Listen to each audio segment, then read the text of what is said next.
Hey there, everyone at Production Online. I hope you're doing well today. It is Thursday, and we are here with Luke Hendrickson.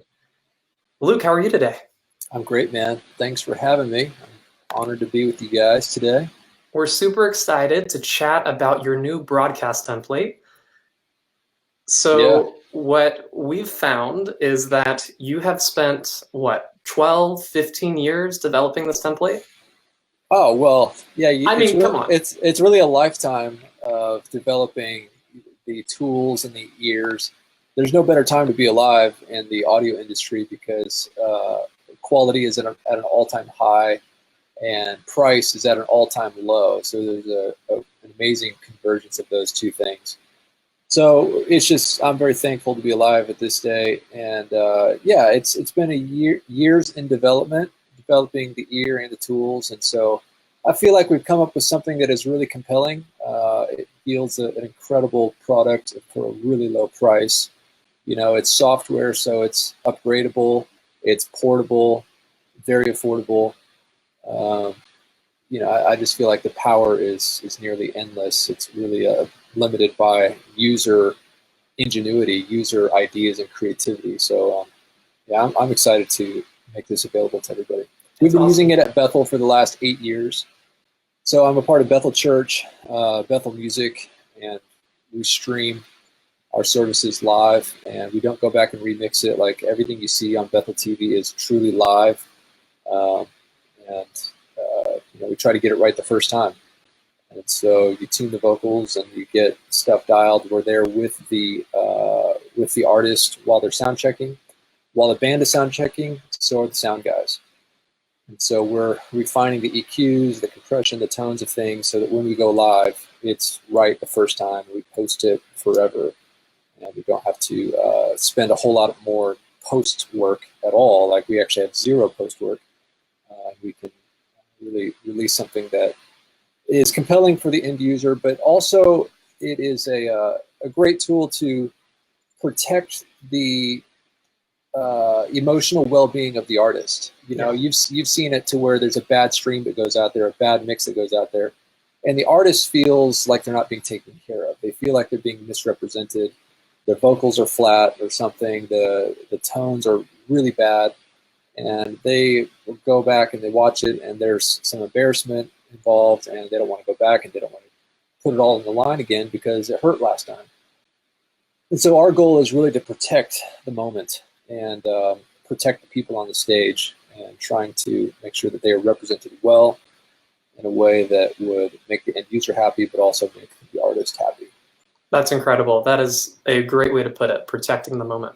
Yep. We Yep. found that this is really going to be a great resource for churches and for ministries who are looking to put their best foot forward, looking to step up their game and truly hone in on their sound. And so we have some questions that have already come in, and as people are logging on, feel free, everyone, to send in your comments below, and we'll be able to answer them right here with Luke. So let's just jump right in. Great. So we got a couple questions in during the week. Our first one here is, how do you tune or EQ your studio room? Well, it starts out with get a good quiet room that is treated well, and you got to have good speakers. So before you mix, you got to make sure you're in a quiet room if you're looking for broadcast. So a lot of people, they will mix off the front of house console, which is a really noisy area, and you're trying to do an aux send off of your front of house console, and you have no idea what it really sounds like because you're hearing the reflections from the PA in the room off the wall. You're hearing the audience clapping right next to you, that guy shouting right behind you, and it's so distracting you really don't know what you're mixing. And so it's critical that you find a quiet room. This room I'm in right now is the broadcast room for Bethel Church. It's off the side of the stage, and it's got double walls everywhere, so it's nice and quiet. And then you can see the treatment behind me as well, and there's different ways to treat it. Owens Corning 703 pressed fiberglass. Owens Corning 703 pressed fiberglass is a 2-inch and a 4-inch version. That's a great way to start with tuning your room. You want to make sure all the reflections are gone. So when you clap in your room and you hear reflections or bouncing going back and forth, that's a bad sign. So get yourself a nice, quiet, dead room that's treated well, and then that's when you move on to speaker selection. Speaker selection should only be happening after those first two things are done. And you know, the most classic speaker out there is the Yamaha NS10, and that's something that has been industry standard for a long time. So you could start out with something like that. You would roughly spend $500 or something like that. But Yamaha has some newer ones that are relatively affordable and they're powered. You don't need an amp. You can try something like that. If you want to go up a little higher scale, you could do the ProAC 100 series. I think it's the SM100. Those are maybe $2,500. You need to get an amp with it. We use here in this studio, we use the NS10s and Barefoot Micromain 45 and then 45s. Those are about 6 grams, something like that. But really, the speaker is kind of the last thing you think about. It's the quiet room, and the treated room is really where you want to get things started. That's great info. That's really solid. Yep. So when we're talking about the studio at Bethel and the rig at Bethel, how are you getting your channels into Pro Tools? So we had a question here on how do you get more than 32 channels in to Pro Tools? Yeah, that's a great question. So Avid is a very sneaky company. They're in to make a profit, just like most companies are, but these are very aggressive when they're trying to make a profit. And so they require special hardware to be partnered with their software in order to get over the 32 channel cap. So you have Pro Tools Vanilla or Pro Tools HD.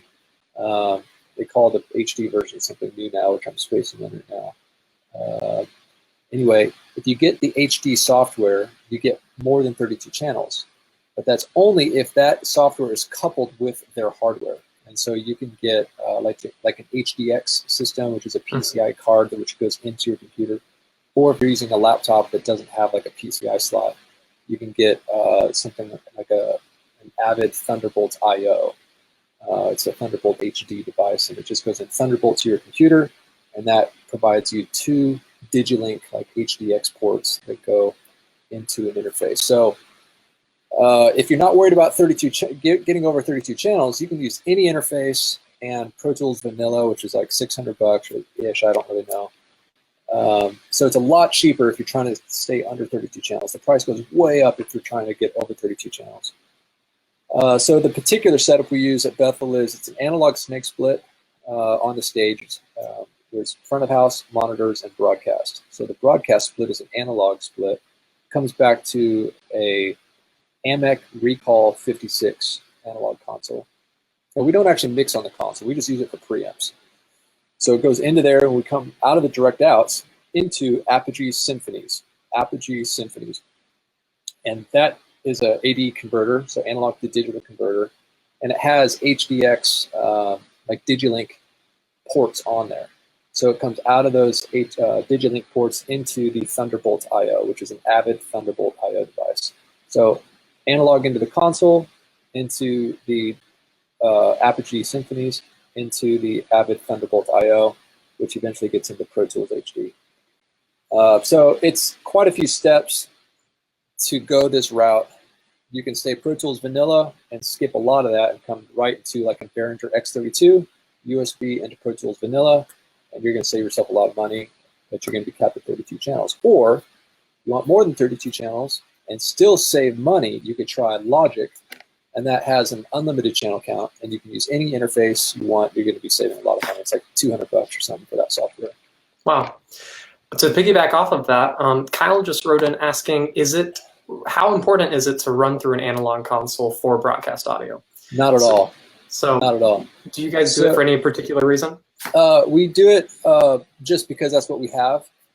So a lot of times we will come what you call MADI, M-A-D-I, out of a stage box. And we use Digico all the time. And so all the analog signals will go into the stage box. Those are preamped and split to front of house monitors and as well as to broadcast. And I'll just take a MADI line, just a digital line directly out of there up to another device that I have. This is from a broadcast mobile rig, which we haven't really described yet. But whether it's a digital console or an analog console, I really don't care. Yeah. What the important thing is that your tones on stage are incredible. Like that is the most important thing in getting a good mix. Is Who cares about the plugins? Who cares about the console? Who cares about any of that stuff? Are the players providing good tones? That is the most important thing to shoot for. So your drummers, buy a great drum set and make sure they know how to tune that thing. Your keyboardist, are they creating really great, rich tones for you? You're not required as a sound guy to have to EQ and compress them to make them sound amazing. It's their job to make them sound incredible, coming right out of their keyboards. Guitar players, are they providing you with world-class guitar tone? Great amps, great guitars, great pedals. Your vocalists, have they warmed up? Are they singing on pitch? Is the stage that they're on quiet, or is there a bunch of noise that's making your vocals sound bad? You have a ton of crowd mics that are positioned well, that are good quality focus mics. So all of those things are going to play 90%-ish of creating quality tone. What kind of console I use, it really doesn't matter. That's going to make a much smaller percentage of your tone. Almost all of it comes from the stage itself. Are they providing killer tones from the stage? It's true. I mean, I think one of the best things about your template is the fact that it can be used in almost any scenario. Oh, yeah. You can plug up any console to it, and as long as you're getting those channels in, you can run it. It'll work on a Neve console, an SSL console, or a cheap Behringer X32. It doesn't matter. Yep, it's great. And so Clayton's wondering, he has a gain sharing system and cannot dial in separate gains for broadcast. So he's been using a channel input knob for trim. So do you have any advice on good gains for the meters and what will complement the template? Yeah, so just to reiterate what's going on is it's kind of like what I described earlier. There's a stage box, and front of house monitors and broadcast are all sharing that stage box. So there's one head amp that's preamping all the audio. And one guy is usually in charge. Usually that's the monitor guy or the front of house guy. Broadcast is usually the last guy that they'll think about. Hopefully you have a good engineer to where those gains are set in an area in a way that it's not clipping and it's not invisible. It's not too quiet. Otherwise you're going to be turning up hiss. So hopefully you have good engineers and you all are talking together and you're all on the same page, not having to fight each other. That's a huge important step. But if the gains going into your session, into your broadcast session, are not premium, are not ideal, there's two ways to get around that. A lot of interfaces will have a digital trim inside of them. You can do a digital trim inside of them. Like Apogee has something like that. I think Antelope will do things like that. So that's option one. Option two is Pro Tools also has a digital trim. So across the insert of every channel, you can insert a plugin called Trim. Just what it sounds. I think it's exactly what it sounds like. I think it's called Trim. And you can go plus or minus pretty much however much you want and compensate. If you say, hey, I need 6 more dB on so-and-so, you can just trim it up there and it's a digital trim. So, the ideal way is to do it at the head amp. But if they're not quite giving you exactly what you want, and hopefully they're not clipping because you can't undo that, then you can provide digital trim. Awesome. Awesome. Well, let's dive a little bit deeper into the technical side of things. What's kind of your go-to compressor for vocals? I use a stacked method. Okay. So the LA2A is going to be like your warmest, roundest compressor. You can smack it hard and it doesn't break up, it doesn't distort. It's just a really nice, smooth compressor. But it's not super aggressive, and so I will run that first into an LA2A, and then after it, I'll run it into an 1176. And the 1176 is way more aggressive, way punchier. But if you push it too hard, it starts to distort. And so I'll put the LA2A in front of it so that if you push it really hard, the LA2A takes the brunt of all the work and it goes into the 1176, and you're only doing a tiny bit on there. After that, I'll go into a multi-band compressor like a C4 or a C6 or something like that. So yeah, I'll usually stack a couple of them. Another method you would do, like if you're mixing a record and you have the leisure of being able to hit rewind, I might do something called parallel compression. So I'd run a vocal into several different compressors on different auxes, and then you can blend a perfect blend of, say, your API 2500, your LA2A, your 1176, and just find like that perfect color that you like. Wow, that's really cool. Yeah. So we had another question come in right in line with that. What's your go-to EQ for vocals? Oh, the SSL channel strip is used on everything in the broadcast template. You'll notice that it's across every single channel. And I love it because it's not a visual EQ. It's so tempting to EQ with your eyes and not EQ with your ears. My biggest growth curve is when I stopped using graphic EQs, like a visual EQ, not graphic, but visual EQ, because it made me have to mix blind visually, and it forced me to use my ears using a parametric EQ, and that's what the SSL channel strip is. So any kind of parametric EQ doesn't really matter. That I think is the way to go because it forces you to turn your eyes off and really use your ears. That's a great way to put it. I think that's genius. We should all be doing that, mixing blind, making sure what we hear is what we hear. Yeah, if it sounds good, it is good. It doesn't matter what it looks like. So we just had another question about what mastering plugins do you use when mixing broadcast? Are you using mastering plugins? Yeah, it's in the template, so you'll see several things. You'll see obviously a hard limiter, which is the final guy that's ensuring that you don't hit 0, and it's getting it at a nice loud level, so they're not having to crank up their stereo to beyond its normal range. There's a few other tools you can do. There's like a Pultec EQ that's pretty awesome. There's a couple plugins by BBE, it's a product called Sonic Suite, and those are more like harmonic exciters. You can do high-end or low-end excitement. It just kind of adds some more textures in there. You can do some tape saturation, and then there's like a stereo spreader plugin as well that you can use. So yeah, it's a blend of a few different things. Cool. Duffy just wrote in wondering, so what's your approach on drum replacement? Should we do it? And what are the advantages and pitfalls? Absolutely. You should totally do it. I don't care if it's pure or not. Is Autotune pure? Is Melodyne pure? It's not, but people do it all the time. 99% of everything you hear on the radio, everything you hear on iTunes is vocally tuned. And the purists, you say, well, those drums aren't real. What is real? What is real these days anymore? Almost nothing is. People are not looking for that. People are looking for a fresh, awesome tone that represents the artist in a way that the artist intended them to be heard. Yeah. And so it's just one extra tool to have in your toolbox. It's not something you heavily rely on, but it's something that you should have in your toolbox, no matter who you are, what kind of music you're wanting to produce.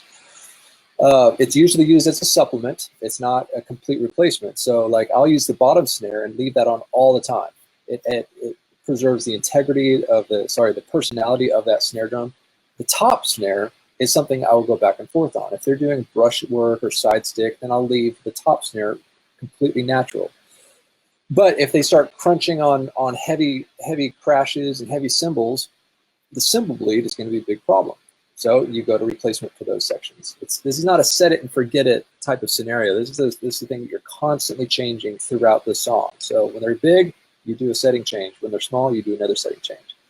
So you're very active in this mix. It's not something you just sit there and wait for the session to be over. Yeah. So the drum replacement argument is, why don't you just get a great sounding drum? Well, we do that. We have some of the best sounding drums in the world, I think.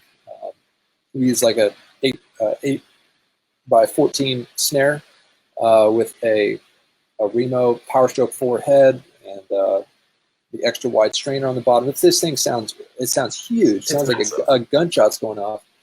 But how are you going to get around drum bleed? When you smack the snare, you could gate it, and that's right. It is removing the cymbals between the hits. But when you're hitting it, the gate opens up. And when it opens up, you're not just hearing a pure snare tone. You're hearing whatever else is happening around it. And if they're smashing the crashes, that means you're going to have a really bright, harsh-sounding cymbal coming into that snare channel.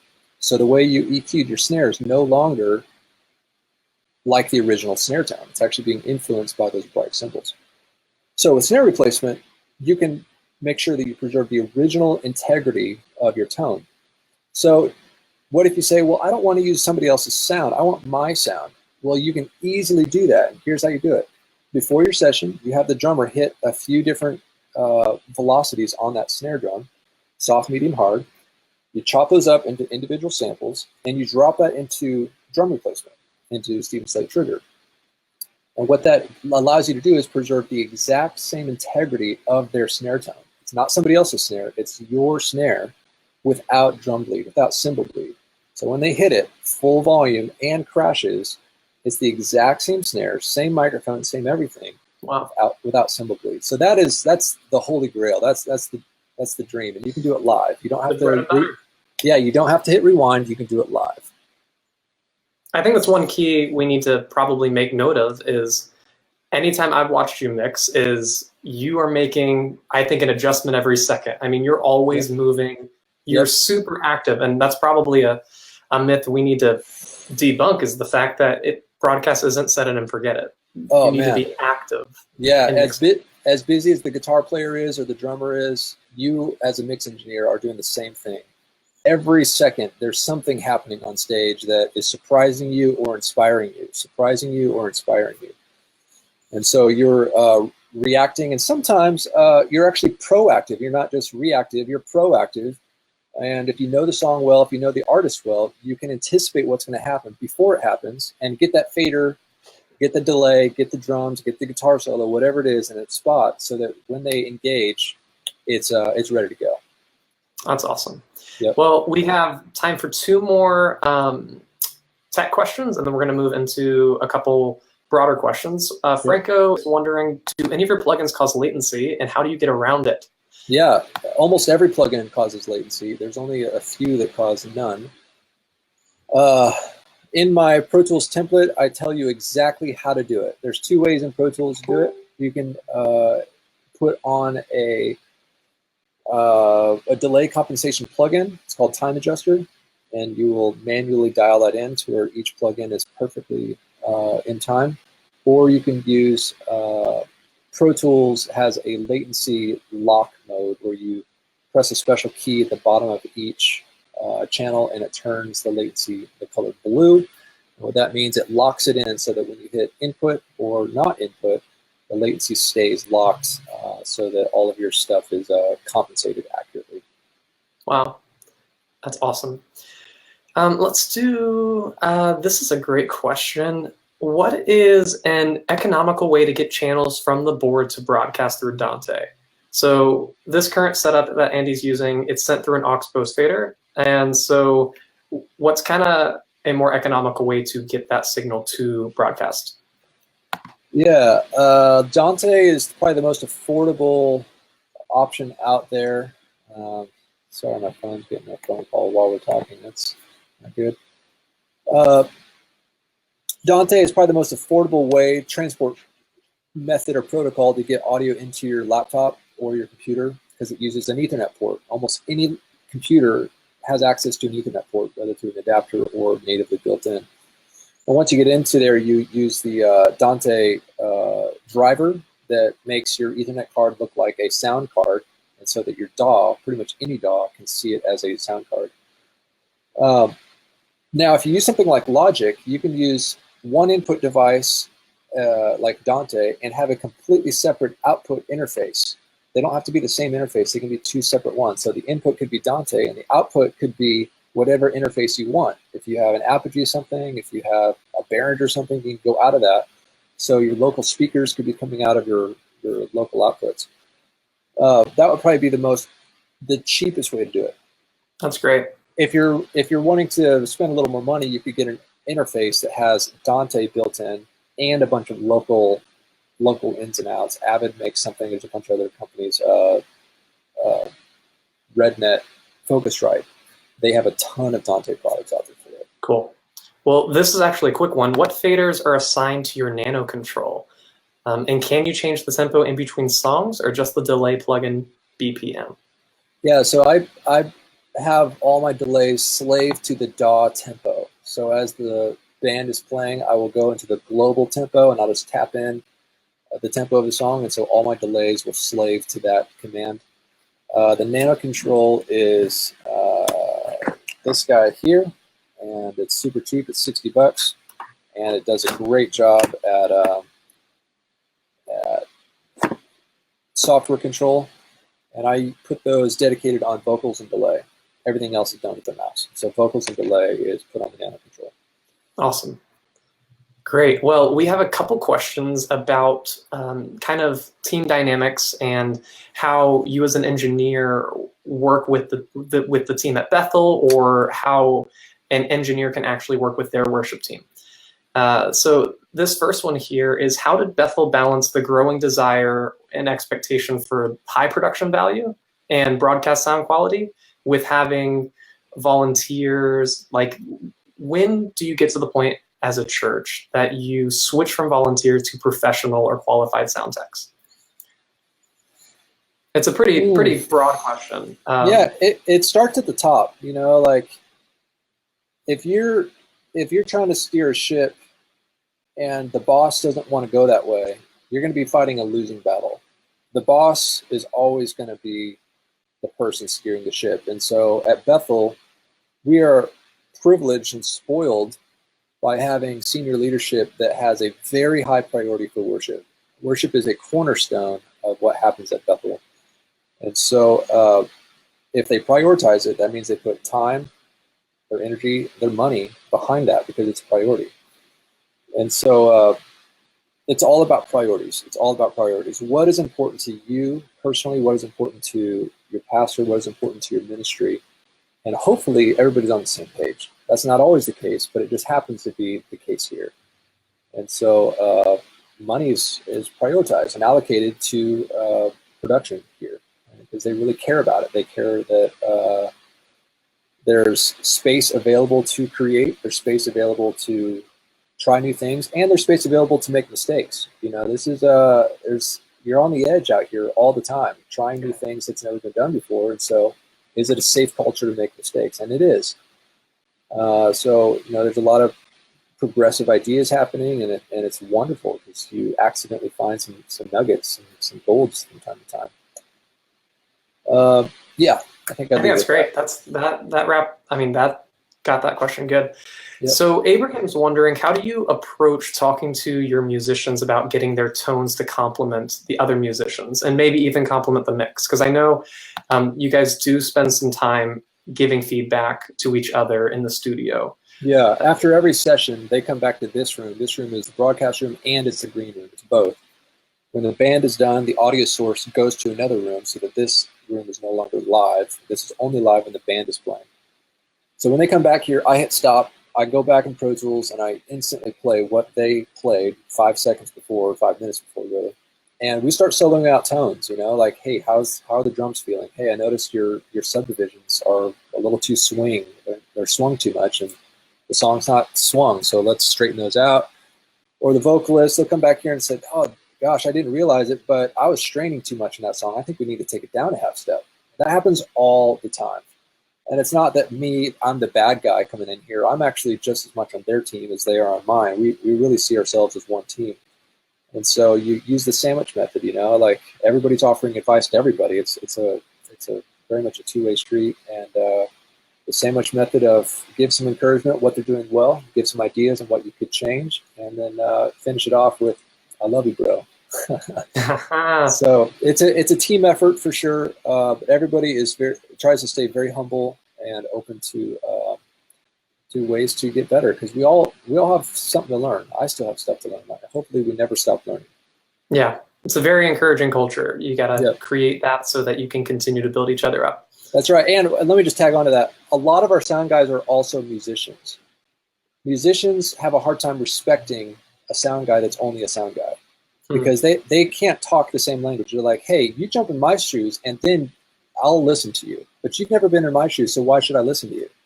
Here, most of our sound guys are also musicians, and they play weekly or monthly, or they're producing records. So the respect level is really high. The musicians and the singers are like, you know what? You have been on the stage a week ago, and you know exactly what I just went through 5 minutes ago. So thus, I have more respect to listen to what you're talking about. That's really good. Yeah. Awesome. Well, we have, I think, one more question, and then we should be able to wrap this up. We wanted to talk just a little bit briefly, as brief as we can, about you mentioned it earlier, but the mobile broadcast rig that you have for Bethel Music. Yeah. Because this is new. You guys just got this about a year ago, maybe? Yep, that's right. That's right. And so this is a backpack, basically, that you can throw on your back, jump on an airplane, and take what you've developed and in the incredible broadcast sound and take it anywhere. Yep, that's right.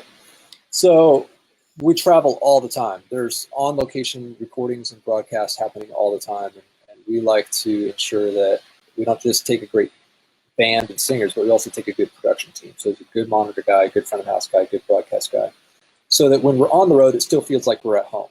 So you're in Chicago, but it still feels like home because you have familiarity, familiar tones.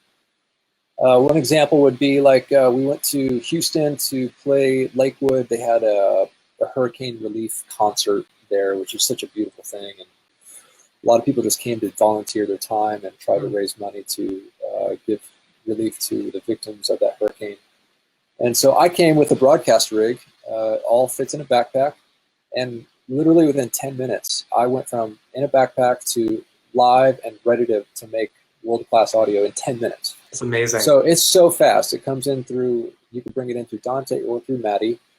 And it goes in through an Antelope Orion 32 HD into the Avid Thunderbolt device into Pro Tools HD. You can mix on in-ears if you want to, or you could use some speakers that you locally find there at whatever venue you're at. It doesn't really matter. So, you know, we try to have a solid rig back home, but also have a really quality rig so that when we're on the road, it still feels like home. Yeah. Wow. That's incredible. Yeah. Well, Luke, is there anything else you wanted to cover and wanted to talk about? I mean, it's up to you. We've covered a bunch of stuff. Yeah. Man, let's see here. I will say this. One of the main benefits of mixing a DAW like this is being able to hit rewind. So getting feedback immediately to your band is huge. But the second benefit of doing it in a DAW is we're recording everything. We archive everything. We never delete anything. So that 6 months later after a live event, you say, you know what? There's something special at that event. I want to pull on that content and produce something from it. Well, you have all the multi-track audio saved. And so you can create records, you can create albums from your live streams. And that's not your original intent, but you have it, so you might as well use it. It's always there. And then a third benefit of just doing broadcast in general is that this is a tremendous tool for the teams to learn. So I know me as a band member, me playing keys from time to time, I'll play something and it might feel a certain way on the stage, but when you go back to listen to it, it doesn't always translate how you thought it should have. Yeah. As a singer, as somebody on stage, like you're feeling a lot of emotion on stage. You're feeling something different sonically than maybe what the end user is hearing. And it may not be represented the way you think it is. So jumping online and checking out the broadcast afterwards, it's quite educational. You will jump on there and you're going to hear things you didn't realize were happening. Good things and bad things. And so for our people, I think it's been a tremendous learning opportunity for our team members, our musicians and singers, and our engineers to go back and listen to what happened. What happened? You eat the meat, you spit out the bones. You celebrate what happened, and you say, all right, we're gonna grow from the things that were not so awesome. Yeah. So you get to really build, I think, week after week and learn something new every week. It's an ongoing learning experience. It's awesome. Yep. Anything that you've learned recently, like any just cool stuff that you've learned in the past couple months? Any tricks? Anything special, random? It can be anything. It can be on keys. It can be. I mean, you got to think you're mixing probably more than any of us ever. You're all mixing all the time. There are always new approaches to everything. Sometimes I will mix a record or something and intentionally say, I'm not going to utilize my habits. It's very easy to fall into the ruts and do something that's easy because you've done it 100 times. And so every now and then I'll say, just for the sake of learning, I'm not going to use X, Y, and Z. I'm going to do it totally different. And so, you know, I'll do that with maybe my reverb selection. Like, hey, I've always used this reverb, but I'm just going to try something new. Do a brand new thing. Or, hey, you know what? I never use harmonic saturation or distortion much. So I'm gonna, this time around, see how much I can crunch things and just try to create a brand new texture that I've done. Which that's fun because you, if I'm not mistaken, you mixed the most recent Moments album for I did. which that was a completely different sound than we're used to from you. Yeah, very much so. In my opinion, it just sounded like I was sitting in Bethel's auditorium, which is completely different. Yep, that's right. So that one, it's Bethel Music Moments. I mixed it. It was released, I don't know, 6 months ago or something. It was a completely live album. We didn't overdub anything. Like it was WYSIWYG. What you see is what you get. And you know, if there were mistakes, of course, I would copy and paste over mistakes. But I'm not going in there and retracking guitars or something like that. But yeah, the goal was to make a live record truly live, which is not very frequent these days anymore. A lot of live records are no longer live. And so it was a fun challenge. Like, how good can you make it and still preserve its live integrity? Yeah. So that was a fun one. I will say I mixed it at a certain level, and it went to the senior execs, and they heard everything and said, "Awesome, sounds great. Just turn the audience mics 4 dB louder across the whole record." Wow. Roughly. I mean, that was like a generalization, but yeah, but still. So the crowd mics are very hot, very hot. So you'll hear it. It sounds like you're standing in the middle. I still think it just brings such a fun intrigue. It's always cool to see different types of albums and how they serve completely different. They mark seasons. They serve different purposes in people's lives. Yep. And it's so cool to hear that was a what you see is what you get. Yep. Recorded and produced. That's awesome. That's right. Well, we'll close with this question from Franco. What do you enjoy more, live on stage behind the keys or broadcast mixing? Oh, definitely broadcast. Definitely broadcast, 100%. So being on stage is very stressful, especially in our environment, because we live in a culture of songwriters, and new songs are being written, it seems like almost weekly. And most of these songs don't have arrangements. Or they do have an arrangement that was demoed out by some guy in his bedroom a week ago. And these new songs are being presented to the team Sunday morning, an hour before you go live. And it's a brand new song that nobody's ever heard. And you're going live in an hour. And you've got to not just learn the song, but also make it captivating and intriguing. And so, like, from a stress level, that is just, man, that's an all-time high.